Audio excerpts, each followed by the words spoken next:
Hi guys! So for today's video guys, so may pick up ako ngayon early morning guys dito sa loob ng 1188 guys. So bagong lahat guys, so hindi pa naka-follow ng Facebook account ko, so please follow, like, and share ng video ko. Maraming salamat guys sa lahat ng panonood. So ito guys is after ko ma-pick up yung delivery ko. So and then sumunod is naka-pick up ako kay Lalamove ng isang malaking box. So yan guys, yung isang malaking box is papuntang ng Marikina po yan. Isang malaking box. So and then after nyan pumick up, so nag-waiting pa ako ng ibang booking guys. So para naman di tayo lugi sa gas and then yung delivery on the way ng Marikina.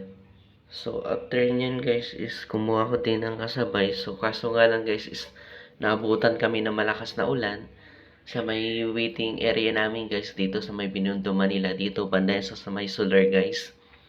So yun guys, nagbibiroan pa kami kasi malakas na nga ulan guys. And then ayaw pa tumas ng delivery fee ni Lalamove.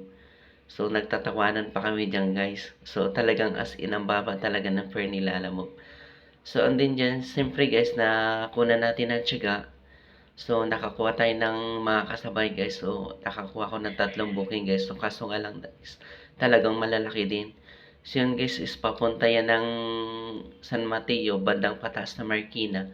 And then yung isa naman guys is along din ng Marikina. So dalawang Marikina at isang San Mateo. So after ko ma-deliver guys na ng Marikina, so nandito na ako sa may San Mateo banda. So, nagtambay muna ako guys, and then kinunan ko muna siya ng video. So, napakaganda dito guys, kaso nga lang is medyo madilim na. So, kinagandaan dito guys is bandang tok-tok sana guys, napakaganda ang view, kaso nga lang medyo nag-aalanganin ako kumuha ng video kasi battery kasi siya. So, after ko ma-deliver guys, nandito na ako sa may Manila, Binondo. So, nakabalik na ako ng Manila guys. So, ito gan naka-deliver na ako.